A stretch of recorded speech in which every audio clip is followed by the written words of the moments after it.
I figured it out. I need one purpose, one goal, one mission in life.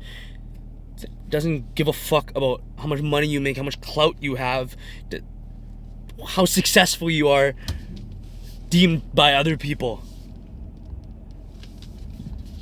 Welcome back to Illegal Therapy, where I just rant about shit that I am passionate about. And today, the passion's flowing.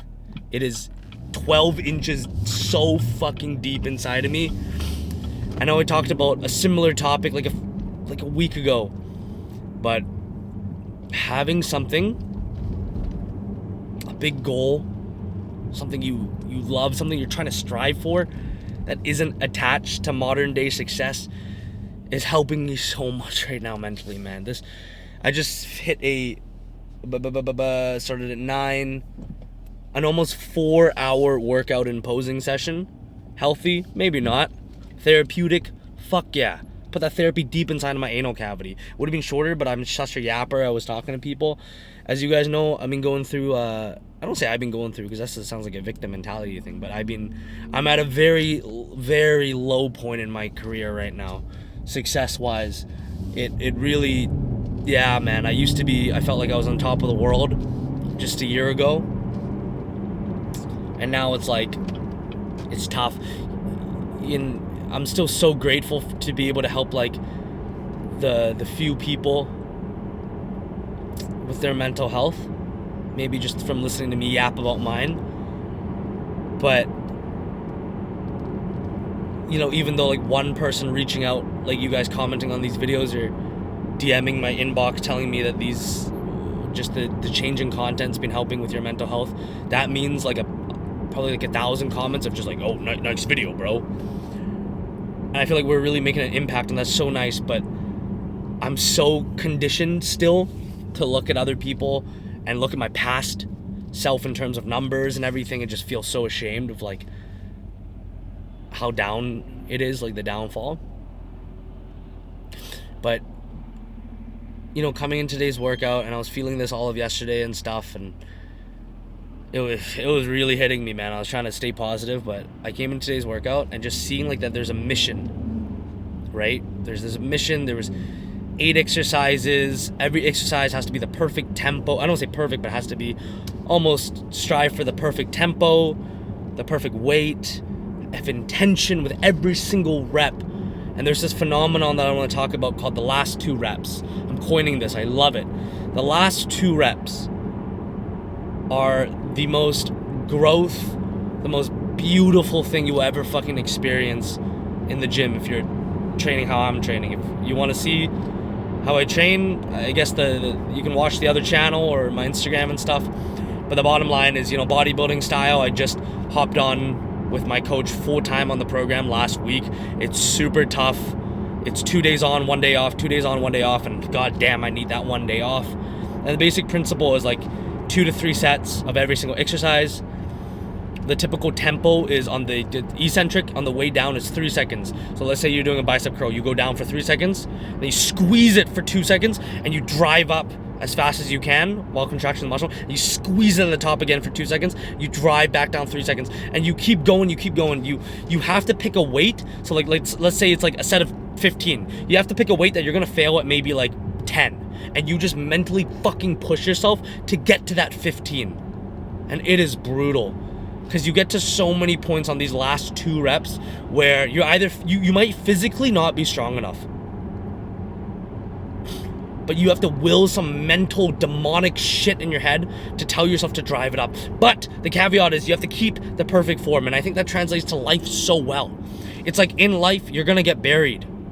I feel buried right now. So much shit, so much work. You feel like you're going to get kicked in the balls in life. But this teaches you that you are still in control of the wheel. And even though it sucks, you have a mission to accomplish. And you drive that shit back up. And you don't just like let it loose at the top. You show that bitch at the top. You show that motherfucker at the top. You're like, God damn, I'm in control, motherfucker. And you hold that shit at the top and you're like, I can control this. I can control this. And you give it even more pain. You fucking squeeze it even more. And you drive it back down. and you don't lose control. You don't just let it swing down. You control the downfall. 3-second down. And even at the pits, the most painful part of the bottom, you squeeze it and you're like, oh, that was my last one. And you ask yourself, can I do one more? And if the honest answer is yes, just like in life, when you get kicked to the balls, you're like, can I get back up? You're like, yes, and you try your best to get back up. And just doing that over and over, because what it was, how many sets was it? 8, whatever. It was like 20, 25 sets today. It was a lot.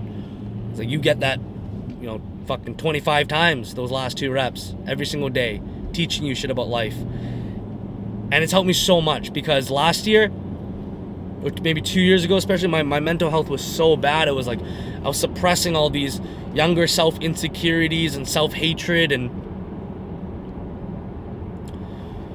I didn't know how to deal with it, man. Like my dealing with it was forgetting about it, suppressing it, but eventually it all comes back up, and I couldn't deal with it. Like, it led me to some bad decisions and saying some very hurtful things to people, to myself.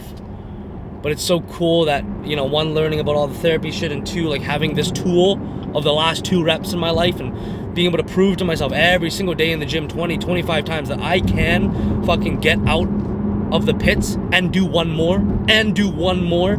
It's been translating to life so well. But not only that, it's the end goal, because when I think about this bodybuilding show, do I want to win? Of course. But I know, just like in life, sometimes there's other factors that, even if I put in all my best foot forward, my best effort, I eat perfectly, which I'd say, like, right now, out of, like, perfect adherence to everything, is probably like a 9 out of 10. Like, yesterday I had to take a bite of Shattuck's Ande Wada burger, had to have the nice Pakistani food in my system, feel what the kebab tastes like. Sometimes I miss a rep or 2. So, like, 9 out of 10, I'm pretty fucking proud of that. Most people, I don't think they can say that about themselves, that adherence to something is that high. Even if I adhere to everything and do everything perfectly, I hire the best coach in the world, there might be someone out there that just genetically beats me. Or he's been doing it for longer. More muscle mass. I don't look the best. I know the truth. I think I look pretty fucking good, but, like, compared to most of these dudes, like, their genetics, like, I don't look that good.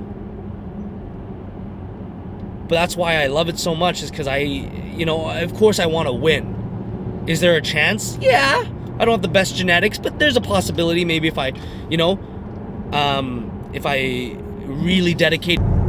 Switching to my phone, gotta hold it low so the cops don't catch me, because the camera died. But I was saying, even if everybody has the better genetics and stuff, it's like,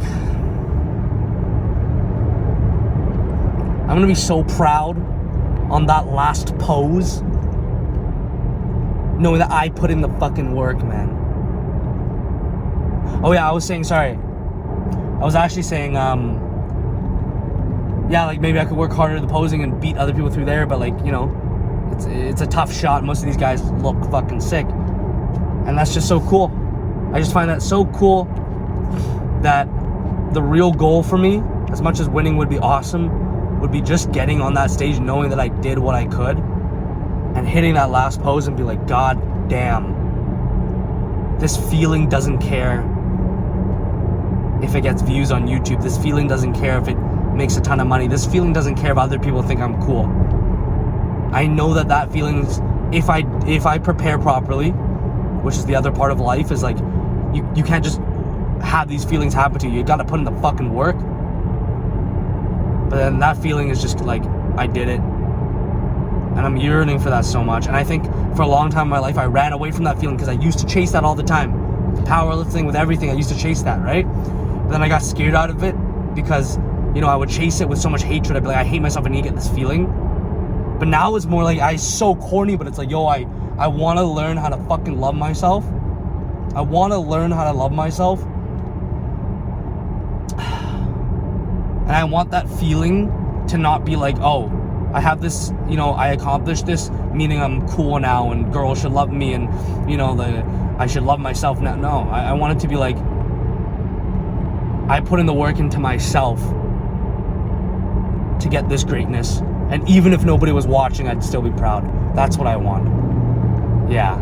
So, more of the story, I hope you can find something. It doesn't have to be the gym, like, Doesn't have to be making a ton of money, just something that you truly are super passionate about, that when you close your eyes and think if nobody was watching, you'd still be doing, and you try to get to a level of excellence at it, your level. Like, I'm not trying to be a fucking IFBB pro. I'm just trying to do one little show, man. Just one level of excellence that you would be proud of, and you strive to it, and you put in, like, you give yourself a map to get there, and hopefully it's not attached to any modern day success that's gonna drain your soul.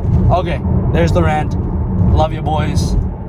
Find that thing, because, you know, we're gonna go through so many ups and downs in life, and it's gonna be tough, but if we have that one thing that we can keep, you know, going back to balance out our life a bit and find some happiness, it's nice.